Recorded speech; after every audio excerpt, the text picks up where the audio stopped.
Hey guys, how's everyone doing today? We're coming to you today from one of our favorite places. This is Campbell Valley Park, which is kind of in the Langley area, and we're just out for a walk. And we thought we'd do our little math intro video today.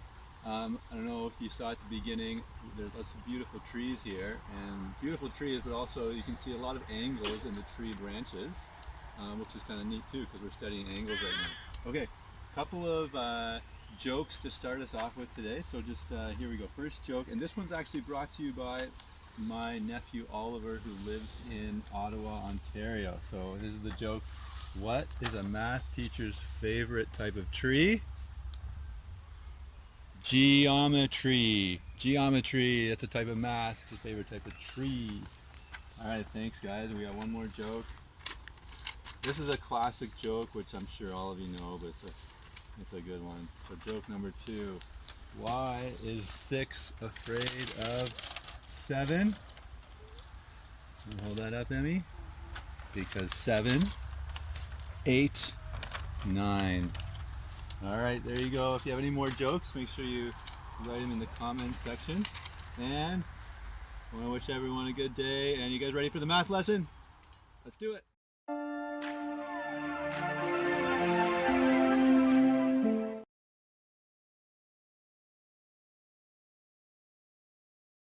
Okay, our lesson today is about estimating angles. So the word estimating kind of means guessing, but guessing based on a good guess, good facts to be able to guess by. So we're going to start off by just kind of reviewing angles. So the angle is the distance between the two lines. So if I have a line like this, and then if there's another line that's in exactly the same spot on top of it, there's no angle between those two lines. So we talked about how that's a 0-degree angle. But as that line, so let's say as the red line moves to a different spot, so as it moves up a little bit, well, there's an angle between the two lines. And the angle is not very much. If we'd use a protractor measure, that angle might be 10 degrees or 15 degrees. As we continue to move up, the angle continues to grow bigger. So the angle might be a little bit bigger there. And as we continue to move that red line up, the angle continues to get bigger. So eventually, if we move it all the way up to this position, and I'm not going to measure it exactly, but let's say this is a 90-degree angle. So we went from a 0-degree angle here to a 90-degree angle here.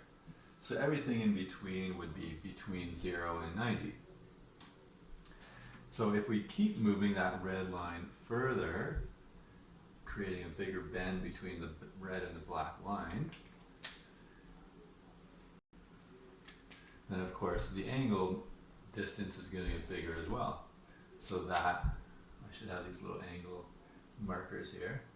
So this angle would be above 90 degrees, maybe like 110 or 120 degrees.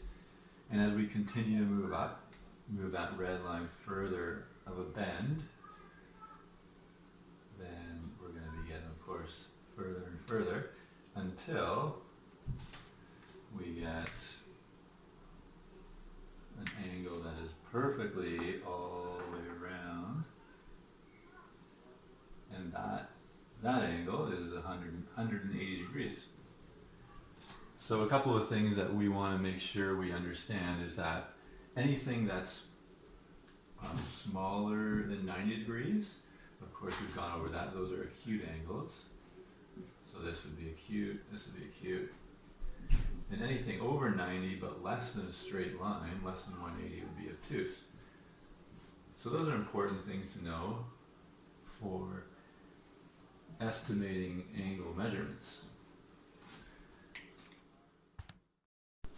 Okay, so what you're going to be asked to do today when you do your assignment is to do two things. You're going to first of all be asked to look at an angle and be able to estimate it.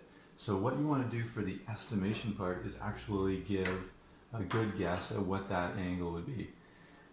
So when you look at this, first of all, you have to be able to hopefully know that one thing you could do is say, well, it's an acute angle. it's less than 90 degrees. So if that red line was more like this, it would be 90 degrees, but this is less than 90, and of course bigger than 0. So I'm just going to estimate, maybe a good estimate would be about 50 degrees. So I'm going to write down 50 degrees for my guess, for an estimate. Then what you're going to do is you're going to take your protractor, and this will be a good review of how to measure angles with the protractor. So I'm going to actually measure it to see what the actual measurement is. So again, remember the middle of the protractor where the two lines meet at the bottom was where you line it up with your, where the two lines meet. And then you're going to make sure that 0 line is right on one of the lines. So there it is there. And then you start at 0, make sure you read the right number, because here there's two numbers right around where that red line is, 50 or 130.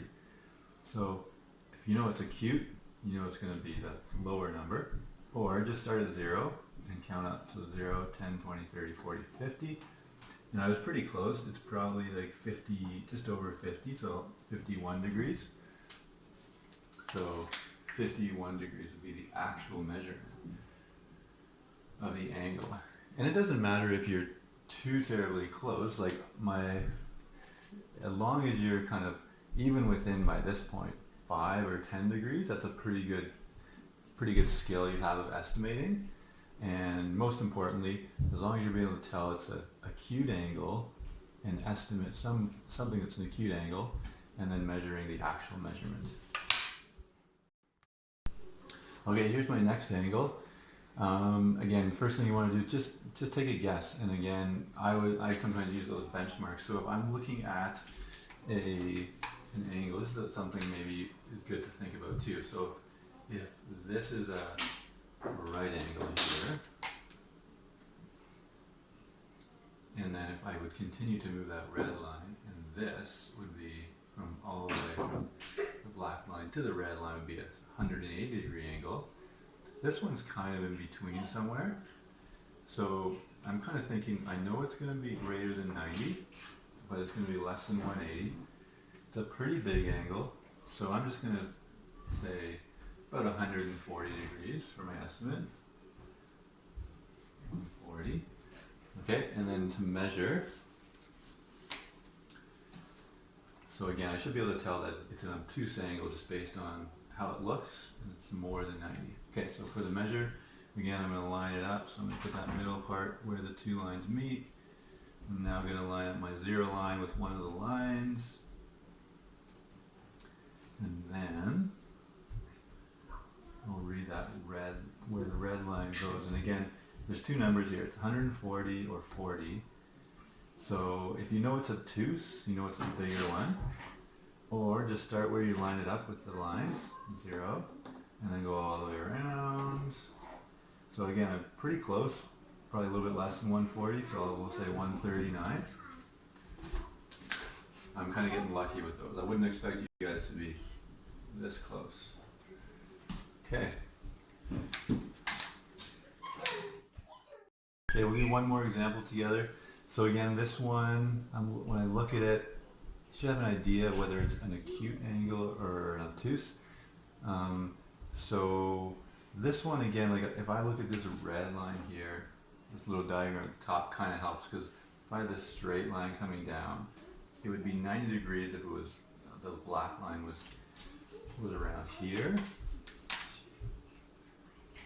So that would make it a 90 degree angle like that. So it's less than 90 degrees, not a huge turn.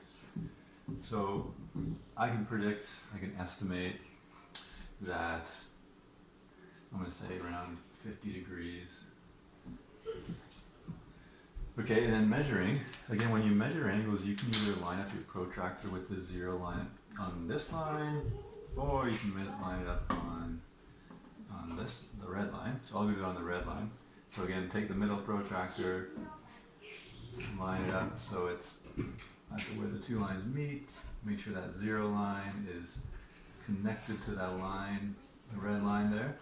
And then I'm going to read that black, where that black line crosses the protractor.